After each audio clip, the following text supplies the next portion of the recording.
All right, guys, it's layout update time, so let's get started. So I've been working on one of the models for the harbor, and I started with this model here, which is a mini barge kit from Foscale Models. And I wanted to build this to see how it was going to look compared to the rest of the structures I'm going to have in the area. And so far, I'm really happy with how it's going to look. The size is perfect, and if you look at the actual size of this barge versus the oyster boat, the tug, and also the other barge, I think it's going to complement the area very well. So I will be doing a separate video just on how I built this, and I'm going to show you basically the materials I used and some of the techniques I used to achieve the end result. So look for this video coming out really soon. And again, I will put a link in the description of where you can get this model. All right, right now I'm going to talk about the structures that are be going in this area. And right now I have 13 separate structures that are going to be placed in this harbor scene. And one of the things that I have to consider, and one of the things I have to decide on before I start the building, is the actual colors themselves. Now, when I'm designing a scene, I want to make sure that the colors are going to flow, the colors are going to be very subtle, and they're not going to be too bright. It's very important to me that it's going to look as realistic as possible for the scene, so I want to choose the most realistic colors. So in addition to the color selection, I have to consider what level weathering do I want to do on these structures.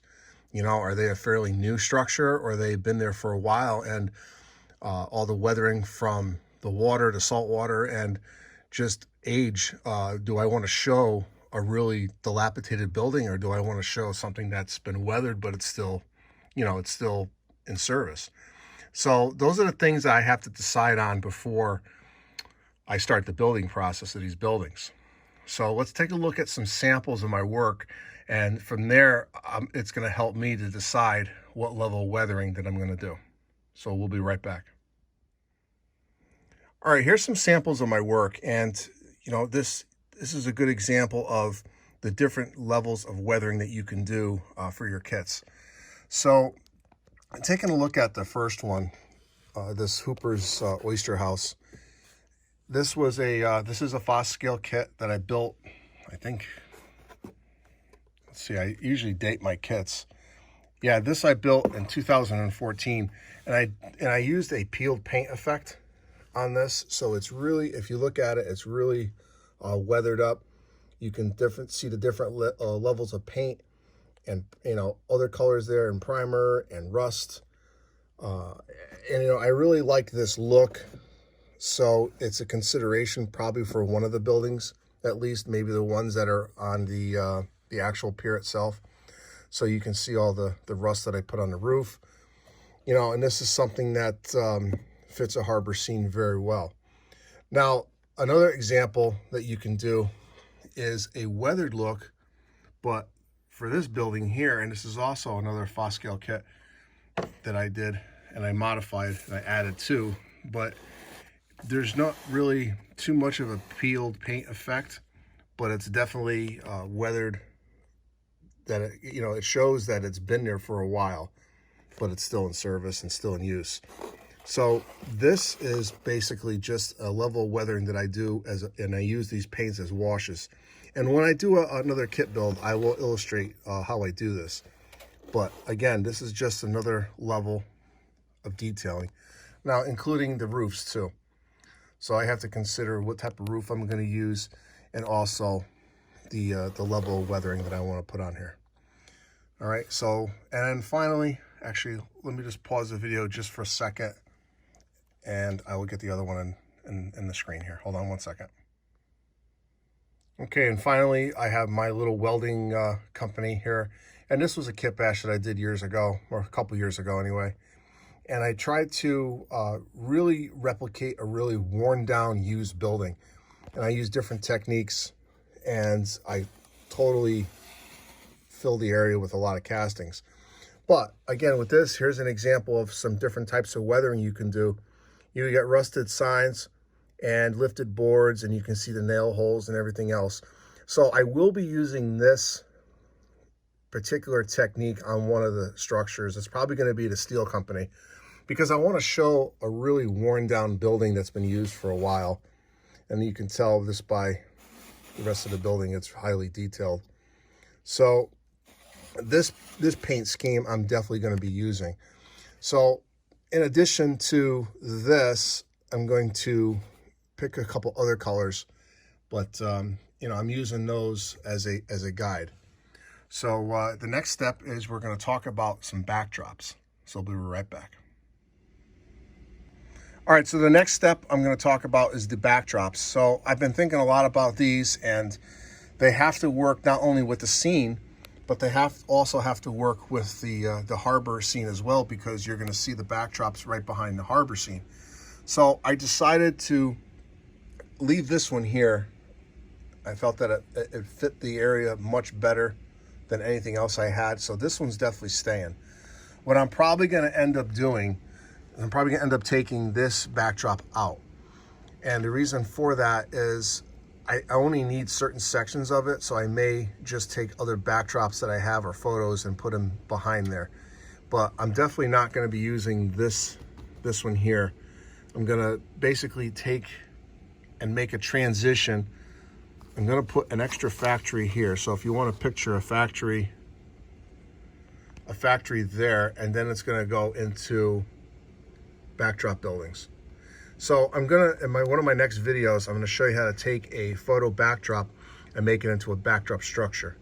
So I'm gonna be using a lot of photos of buildings on this layout, and it's gonna really create a nice, realistic scene that is believable when you're looking at it. So this will be a separate video once I build these, and I'm gonna combine different backdrop structures, and I'll show you what I do as far as mounting them on chipboard, and I'll show you how to do it. It's going to be really cool. So, and then the next thing, and lastly, I want to talk about is a new locomotive that is on the property now, and we'll take a look at that right now.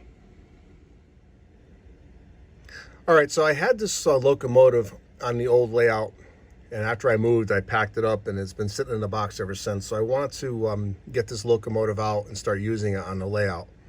And the reason for that is I wanted another locomotive on the layout. And the other thing is, a bit back when the New Haven was still around, they actually used the HH660s in the Belle Dock area. So this particular model is from Atlas, and it is a Atlas Gold Series. And it's a HH660 0921, and it does come with the factory lock sound. So let's start up the locomotive so you can hear it. So give me 1 second.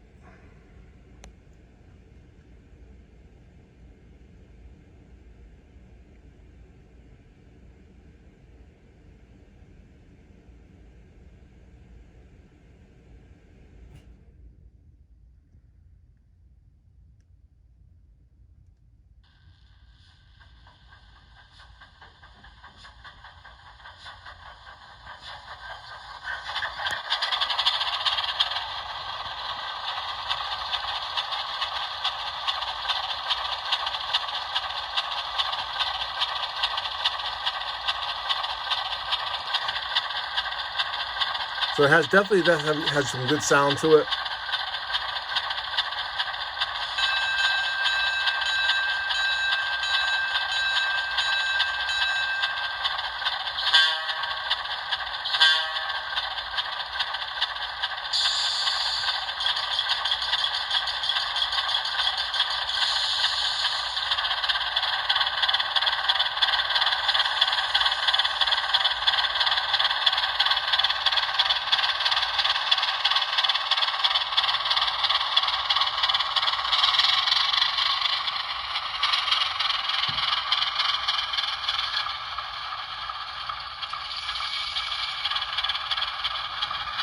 And it has a nice bright headlight on it too.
All right, so that's pretty much it for this update. And the next operating session that you'll see, I'm going to be using the 0921. It's probably going to be over in the staging area. So look for that video as well. That's coming out soon. So I really appreciate you watching this video. If you haven't already, hit the like button, subscribe, hit the bell so you can be notified when I have new videos. Now, as far as the new videos go, I will be doing new videos every week. I'm looking to do probably videos every 3 to 4 days. So I'm going to be ramping up my layout construction project pretty quickly. So there's going to be quite a bit of material coming out. So look for that. So again, this is Ron at New Haven Rails. I really appreciate your support of this channel and hope to see everyone soon at the next layout update. Have a great week, or what's left of it. Happy Friday to everybody, and have a great weekend.